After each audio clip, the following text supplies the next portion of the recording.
Hello दोस्तों, welcome to Pooja GS class. आप सब कैसे हैं? उम्मीद करते हैं आप लोग बहुत अच्छे होंगे और पढ़ाई करते होंगे। तो आइए आज का हम अपना वीडियो स्टार्ट करते हैं और क्वेश्चन नंबर 1 देखते हैं। निम्नलिखित संवैधानिक उपचारों में से किसे पोस्टमार्टम भी कहा जाता है? ए प्रतिषेध, बी परमादेश, सी उत्प्रेषण, डी अधिकार परीक्षा, ई उपरोक्त में से कोई नहीं या एक से अधिक। देखिए, अनुच्छेद 32 के तहत उपबंधित संवैधानिक उपचारों का अधिकार एक महत्वपूर्ण मूल अधिकार है जिसे डॉक्टर बी.आर. अम्बेडकर ने संविधान का हृदय व आत्मा कहा है, जिसके अंतर्गत जब किसी व्यक्ति के मूल अधिकार का उल्लंघन होता है तब वह उपचार के लिए उच्च न्यायालय या उच्चतम न्यायालय शरण ले सकता है। मूल अधिकारों को प्रवर्तित कराने के लिए उच्चतम न्यायालय को अनुच्छेद 32(2) के तहत निम्न 5 रिट जारी करने की शक्ति है। पहला बंदी प्रत्यक्षीकरण, दूसरा परमादेश, तीसरा प्रतिषेध, चौथा उत्प्रेषण, पांचवा अधिकार परीक्षा। उत्प्रेषण जो है, उत्प्रेषण के लिए पोस्टमार्टम शब्द का प्रयोग होता है क्योंकि इसके अंतर्गत उच्चतम न्यायालय या उच्च न्यायालय अधीनस्थ न्यायालयों में चल रहे मुकदमों के प्रलेख को अपने पास मंगाकर समीक्षा कर सकते हैं। तो इसका ऑप्शन सही होगा, ऑप्शन नंबर सी। अगला क्वेश्चन देखते हैं, क्वेश्चन नंबर 2। प्रतिषेध रिट किसके विरुद्ध जारी नहीं हो सकती? ए कार्यकारी निकाय, बी न्यायिक निकाय, सी अर्ध न्यायिक निकाय, डी उपरोक्त में से कोई नहीं। देखिए, प्रतिषेध रिट से तात्पर्य मुख्य रूप से अधीनस्थ न्यायालयों या न्यायाधिकरणों को अपने क्षेत्राधिकार से बाहर जाने प्राकृतिक न्याय के लिए विरुद्ध कार्य करने से रोकने के लिए जारी किया जाता है, लेकिन यह कार्यकारी निकाय के विरुद्ध जारी नहीं किया जा सकता। तो इसका ऑप्शन सही होगा, ऑप्शन नंबर ए कार्यकारी निकाय। अगला क्वेश्चन देखते हैं, क्वेश्चन नंबर 3। रिट ऑफ को वारंटों को दायर किया जा सकता है? ए सार्वजनिक कार्यालय से पीड़ित किसी भी व्यक्ति द्वारा, बी एक कार्यकारी अधिकारी द्वारा अपनी आधिकारिक क्षमता में, सी किसी निजी व्यक्ति द्वारा पीड़ित हो या नहीं, डी केवल ए और बी।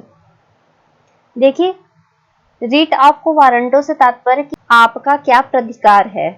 यह रिट ऐसे किसी व्यक्ति के विरुद्ध जारी की जाती है जो किसी सार्वजनिक पद को अवैध रूप से धारित किया है। इस रिट द्वारा यह पूछा जाता है कि किस प्राधिकार से वह पद ग्रहण किए हैं। यदि वह व्यक्ति अवैध रूप से पद धारण करता है तो न्यायालय इस पर रिट जारी द्वारा उसे हटा देती है। इस रिट के लिए याचिका को कोई भी व्यक्ति न्यायालय में प्रेषित कर सकता है, चाहे वह भले ही व्यक्तिगत रूप से पीड़ित हो या नहीं। तो इसका ऑप्शन सही होगा, ऑप्शन नंबर सी। अगला क्वेश्चन देखते हैं, क्वेश्चन नंबर 4। एवी डायरी के अनुसार भारत में विधि का शासन किसमें निहित है? ए भारत के संविधान का अनुच्छेद 12, बी भारत का संविधान का अनुच्छेद 13, सी भारत के संविधान का अनुच्छेद 14, डी भारत का संविधान का अनुच्छेद 21। देखिए, भारतीय संविधान के अनुच्छेद 14 में एवी डायरी का विधि का प्रशासन निहित है। अनुच्छेद 14 के अनुसार राज्य भारत के राज्य क्षेत्र में किसी भी व्यक्ति को विधि की समझ समता से या विधि के समान संरक्षण से वंचित नहीं किया जाएगा। तो इसका ऑप्शन सही होगा, ऑप्शन नंबर सी। भारत के संविधान अनुच्छेद 14 द्वारा। अगला क्वेश्चन देखते हैं, क्वेश्चन नंबर 5। विधि का शासन का मतलब है? ए प्राकृतिक का नियम, बी प्रक्रिया का नियम, सी कानून की भावना की व्यापकता और मनमानीपन से बचना, डी मनुष्य का नियम। देखिए, प्रशासनिक विधि के अंतर्गत विधि शासन का मतलब सरकार मनुष्यों के सिद्धांतों पर नहीं बल्कि विधि के सिद्धांत पर आधारित है। अर्थात विधि का शासन का अर्थ कानून की भावना, व्यापकता और मनमानों से बचना है। तो इसका ऑप्शन सही होगा, ऑप्शन नंबर सी। अगला क्वेश्चन देखते हैं, क्वेश्चन नंबर 6। परमादेश यानी मेडसन की रिट किसके विरुद्ध नहीं जारी हो सकती? ए भारत की राष्ट्रपति, बी संसद, सी स्थानीय प्राधिकरण, डी न्यायालय एवं न्यायाधिकरण। देखिए, परमादेश का हम आदेश देते हैं कि इस प्रकार परमादेश उच्चतम या उच्च न्यायालय का एक व्यादेश है जिनके द्वारा किसी लोक प्राधिकारी को उसके विधि या लोक कर्तव्य या संविधि के अधीन आरोपित कर्तव्यों को पूरा करने का आदेश दिया जाता है, लेकिन यह रिट राष्ट्रपति, राज्यपाल तथा राजदूतों के विरुद्ध जारी नहीं किया जाता। तो इसका ऑप्शन सही होगा, ऑप्शन नंबर ए भारत के राष्ट्रपति। अगला क्वेश्चन देखते हैं, क्वेश्चन नंबर 7। धर्म की स्वतंत्रता का अधिकार किस आधार पर प्रतिबंधित नहीं किया जा सकता है? ए नैतिकता, बी स्वास्थ्य, सी राज्य की सुरक्षा, डी सार्वजनिक आदेश। देखिए, भारतीय संविधान के अनुच्छेद 25 के अनुसार लोक व्यवस्था, सदाचार और स्वास्थ्य तथा इस भाग के अन्य उपबंधों के अधीन रहते हुए सभी व्यक्तियों को अंतःकरण की स्वतंत्रता और धर्म को अबाध रूप से मानने, आचरण करने और प्रचार करने का समान हक होगा। लेकिन यह अनुच्छेद किसी ऐसी विद्यमान विधि के प्रवर्तन पर प्रभाव नहीं डालेगी या राज्य कोई ऐसी विधि बनाने की निवारित नहीं करेगी जो धार्मिक आचरण से संबंध किसी आर्थिक, वित्तीय, राजनीतिक तथा अन्य लौकिक क्रियाकलापों का विनियमन या निर्बंधन करती है। तो इसका ऑप्शन सही होगा ऑप्शन नंबर सी, राज्य की सुरक्षा। अगला क्वेश्चन देखते हैं, क्वेश्चन नंबर 8। अनुच्छेद 20 संबंधित है ए दोहरा खतरा से, बी पूर्ववर्ती ऑपरेशन से, सी आत्मसंस्कार से, डी एक्स पोस्ट फैक्टो कानून से। देखिए, भारतीय संविधान के अनुच्छेद 20 दोहरे खतरे से संबंधित है। अनुच्छेद 20 के अनुसार किसी भी व्यक्ति को एक ही अपराध के लिए एक बार से अधिक अभियोजित और दंडित नहीं किया जाएगा। तो इसका ऑप्शन सही होगा ऑप्शन नंबर ए। अगला क्वेश्चन देखते हैं, क्वेश्चन नंबर 9। निम्नलिखित में से कौन सा सही नहीं है? ए अनुच्छेद 21 में निहित प्राकृतिक न्याय, बी गोपनीयता का अधिकार मौलिक अधिकार है, सी विदेश जाने का अधिकार मौलिक अधिकार नहीं है, डी जीवन के अधिकार में स्वास्थ्य का अधिकार शामिल है। देखिए, भारतीय संविधान के अनुच्छेद 21 में निहित प्राकृतिक न्याय, गोपनीयता का अधिकार, विदेश भ्रमण का अधिकार, जीवन के अधिकार में स्वास्थ्य का अधिकार सम्मिलित है। तो इसका ऑप्शन सही होगा ऑप्शन नंबर सी, विदेश जाने का अधिकार मौलिक अधिकार है। ये नहीं लिखा है इसलिए ये गलत होगा। अगला क्वेश्चन देखते हैं, क्वेश्चन नंबर 10। अनुच्छेद 51A का क्लॉज के कब जोड़ा गया? ऑप्शन देखते हैं, संविधान 73वां संशोधन अधिनियम 1992, बी संविधान 85वां संशोधन अधिनियम 2001, सी संविधान 86वां संशोधन अधिनियम 2002, डी संविधान 93 संशोधन अधिनियम 2005। देखिए, संविधान का अनुच्छेद 51A के 86वां संविधान संशोधन अधिनियम 2002 द्वारा जोड़ा गया। इसके अंतर्गत 6 से 14 वर्ष तक की आयु के बालकों के माता पिता का यह कर्तव्य होगा कि वे उन्हें अनिवार्य शिक्षा उपलब्ध कराएं। तो इसका ऑप्शन सही होगा ऑप्शन नंबर सी। अगला क्वेश्चन देखते हैं, क्वेश्चन नंबर 11। पदबंध प्रत्यक्षीकरण संबंधित है ए सूक्ष्म जैविकी से, बी सैन्य प्रतीक, सी विधि व्यवस्था, डी यूरिया उत्पादन।